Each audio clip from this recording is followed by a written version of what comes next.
So the FA Cup dream, unfortunately, has come to an end. That second half was just absolutely atrocious, wasn't it? I mean, I don't really know where to start. We do so well to get 0-0 at half time, and you'd think at this point that maybe we can go on and maybe sneak a win, you know, maybe even have a better second half. No, just not us. I mean, what were they doing at half time? They must have just fallen asleep completely, because they just allowed Chelsea to absolutely dominate us. Because I mean, Tuchel must have had a massive kick up the arse for Chelsea, because they were all over us. And to be honest with you, we were rather pathetic in that game. Well, in the second half especially.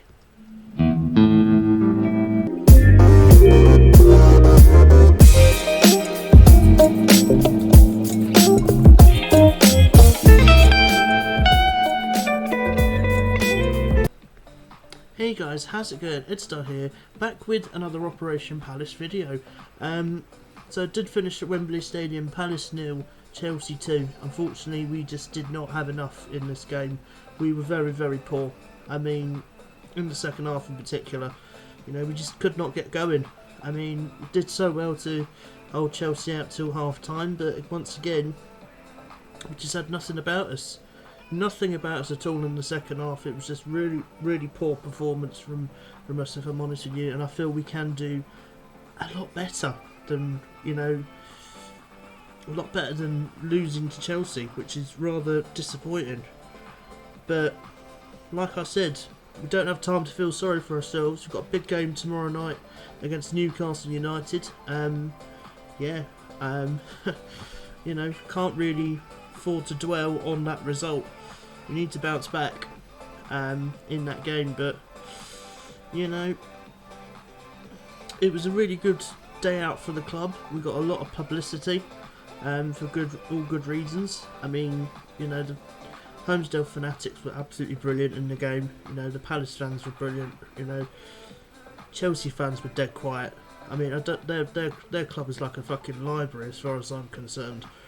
But I'm trying to think what positives we can take. There wasn't really that many, if I'm honest with you, because all the chances we had, we should have scored. You know, the first one from a free kick, we should have scored. Schloop should have scored. You know, it was rather disappointing. Anderson had a good chance in the second half. You know, headering it over, he should have scored. And there was a header from a corner that went narrowly wide. But sorry, it was Cheku, by the way, not fucking Schloop. Sorry, I thought it was Schloop. It was actually Cheku who had that attempt just on the edge of the box. But it was rather disappointing. I think we can all admit we can do better. We can do better than this. So I'm going to get into my player ratings. Starting off in goal, Jack Butland. He made a really couple of good saves in the game.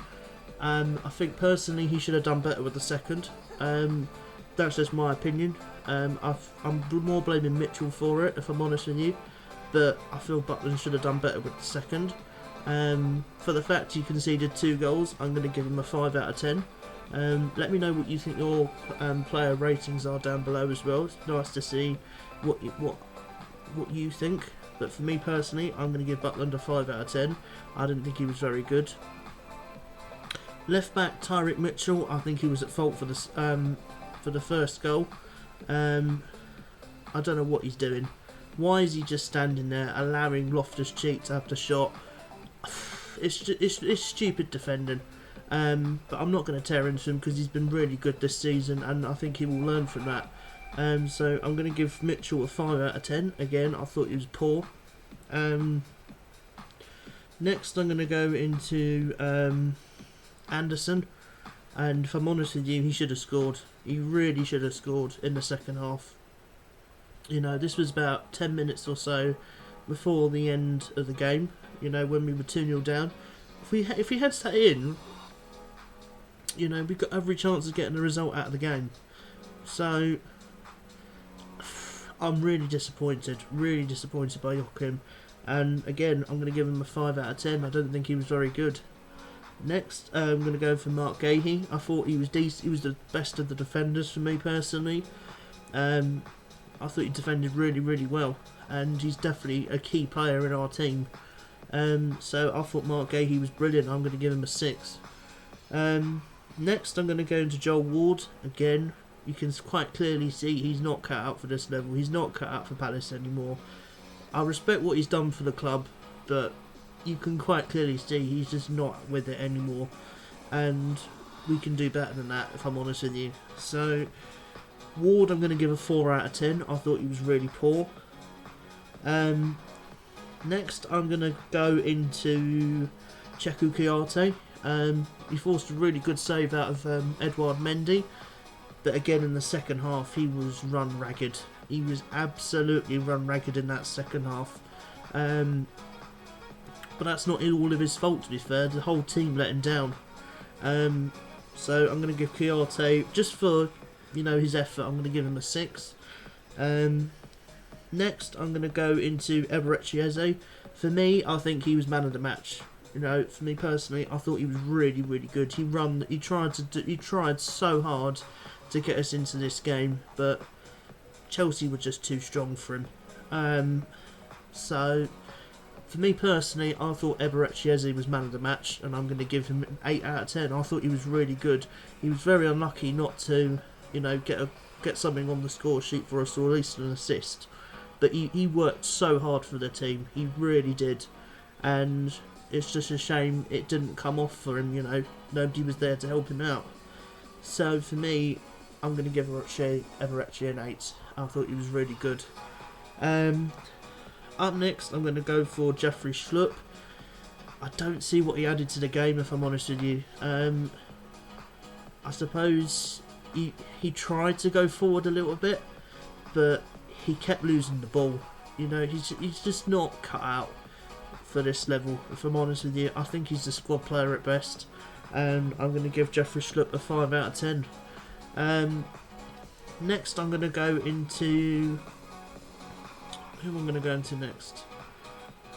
Bear with me a second. I'm going to go into Wilf Zaha next, because I felt this was one of his poorest performances. I don't know what he was doing, He tried so hard to get to nutmeg those Chelsea defenders, but they put him in his pocket, as far as I'm concerned. I don't like saying that, but what did he do to add to the game? He didn't really add anything to the game. So, as far as I'm concerned, I don't think he had a good game. I'm going to give Zaha a 5 out of 10. This is the one I couldn't really understand. Jean-Philippe Mateta, 53rd minute he came off for Jordan Ayew. I'm sorry, why on earth are you taking Jean-Philippe Mateta off? Sorry, I do not understand that. Please explain to us, Vieira, why you took Jean-Philippe Mateta off. He was one of our biggest threats. He was winning the headers in the midfield, and you're replacing him with Jordan Ayew. Am I a prick? I'm sorry. People are going to slag me off for this, okay? Jordan Ayew is not good enough. He's not good enough, okay? He just doesn't do anything. I'm sorry. How do people tell me he wins fouls? Are you telling me that's all he fucking does? No, I'm sorry. Not good enough. He's not good enough. Well, how many goals has he got this year? 2? 2. In 30 odd games. I'm sorry. He's not good enough. He's just not the answer. I'm sorry. He's not good enough. I appreciate what he's done for the last year or so, but being our top scorer last year, but he's just not grown, and he's just not worked out. So I thought Jean-Philippe Mateta was really good. If anything, I thought he brought up the ball really well. The problem is he had no support. He had absolutely no support. So for that reason, unfortunately, I'm going to have to give him a 5 out of 10. I don't want to have to do that because he's been really good this season, especially in the second half of the season. But he had no support. He had absolutely no support. And if you've got no support, what are you doing? You may as well not be on the pitch, which probably is the reason why he got subbed off. But not for Jordan Ayew. What's Odsonne Edouard got to do to get in his team? What's he got to do? Like, how many more fucking times is he going to just sit on that bench and just not come on? What is Vieira seeing in him that a lot of us ain't? I just don't understand. Like, what does he have to do? Let me know if you think Odsonne Edouard is being, you know, scapegoated.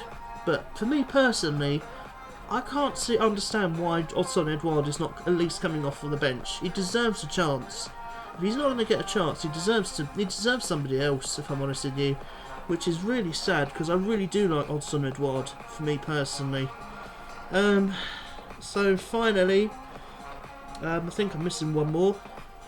Yeah, James MacArthur, again, got run ragged in midfield. Bit like Kouyaté, for me personally. I think he got absolutely run ragged.